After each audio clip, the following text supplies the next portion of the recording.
And we are live here at the London Blockchain Conference in beautiful Queen Elizabeth II venue in wonderful London. I walked here actually this morning.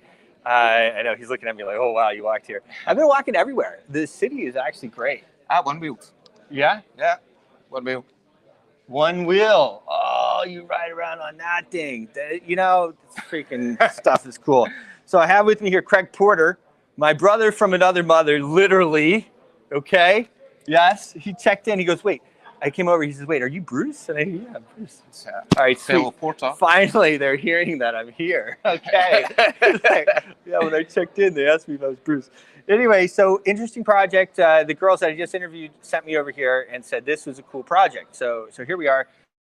So it's Ellis, or Elas, however you pronounce it. Either or. Okay. And tell me a little bit about the platform and what brought you here to the London Blockchain Conference. We're a bespoke research and development house, Bruce, and we basically provide custom solutions to other companies in the space. So Token of It being one, and you probably were just chatting with them. Yep. Buzzmint another, Manufact, an anti-fraud prevention system another. So we specialise in very low-level kind of complex Bitcoin scripts projects, and so one of the things that we do is we build on top of the basic Bitcoin ledger, and we build on another layer called the MetaNet. Okay. And we've actually taken that protocol and customized that somewhat to meet our own specific needs. So we've got our own bespoke version of that framework. And then we use the MetaNet to provision out sub-ledgers within the main Bitcoin network. And we use those sub-ledgers. These are like private sub-ledgers. We give keys away to organizations to build their own business underneath the ledgers that we define on the main network. So it's a private ledger on the public blockchain. So that's pretty interesting because like it's one of those things everyone talks about, right? Well, it's public and this and that. And I even even talking to different people around the world, like in the early days, like I've been in for a long time, as you guys know, and it was all about freedom and everything else. But now everything's public ledger and they're able to track everything and everything. It's almost turning into something different. And it could. And so we have to be very careful about how we proceed forward. And I know there's different, they have the chain analysis and everything. But now I'm talking to people and they have the chain analysis breakers. Okay, and that's going to be a new thing as well. But what you're talking about as well is having private blockchains on a public chain.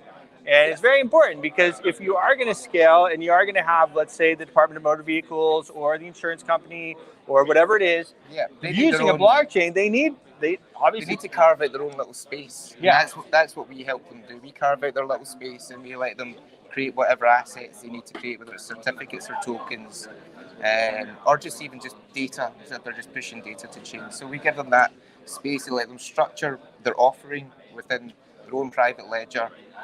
And that's essentially what our company does. We create the bespoke layer for them to build upon.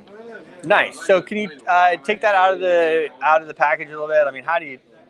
Is there like a layman's way of telling people how you make a private chain on top of a public chain? Yeah. Well, I mean, what we do is we establish what's known as a root node, and that root node is a MetaNet node, so it's got a specific transaction format. And the MetaNet is really it's another DAG, another directed acyclic graph over the top of the blockchain network, and it links transactions together.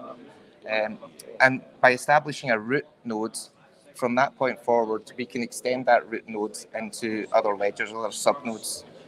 So we have a root node, we can extend it to subnodes, and those subnodes can form part of an overall ledger. So, for example, for Token of It here, we've got various different ledgers to provide different functions for their business. We've got an accounts ledger, which stores all the account details of the people participating in the ledger. We've got a trade ledger that records all of the trades to chain. We've got a custody ledger that controls all the custody tokens of the various things that are being traded. And there's various other ledgers, an admin ledger and another couple of ledgers that provide various functions within that system. I see. Okay. So that is pretty interesting. And so, what would you say is one of the clients that you're most excited about at the moment? Oh, at the moment it's Took Innovate because we've pushed really hard in the past 2 weeks there just to push through the very first carbon credit trading on chain.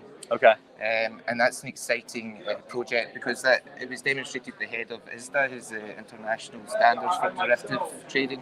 Uh-huh. And the boss of ISDA is super excited by what we've been able to produce and demonstrate. And so there's real legs in this now, and I think it's going to go far. Interesting.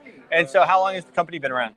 I've been around 3.5 years, 4 years now. Okay. And how long have you been in this space? I've been in the space since 2017, Okay. effectively. Right before the big bull run, and then crash into oblivion. Exactly. The first one. Now I think we're about to head up again. We might crash a little bit more. This is Bruce's not financial advice. No. Take it for what it's worth. We could go to zero. Okay. I don't think so, but we could. Yeah. I mean, there's a lot that can happen. There's certainly there's a big happening coming. That's what I'm telling everybody. So the next happening happens early next year. And so if that's happening early next year, then usually 6 months before the halvening, you start to have a big price increase. And so this is the third halvening. Nothing's guaranteed or anything like that. But if things follow along, then we should start to really have a big ramp up around September. Oh, potentially. Yeah, and then I think even before that, as people like myself go around and tell people, hey, I think we're going up. So pretty interesting. So what's the social media website? How do people find you guys? You can find us on Twitter at elas_co. Our website is elas.co. And you can find me on LinkedIn, Craig Porter. And I'll link into Bruce so you can find me via Bruce. Awesome, and you'll see actually you'll see we're live on LinkedIn as well. So, all right, Craig, thanks for coming on, man. Thank you, Bruce. Cheers. Pleasure.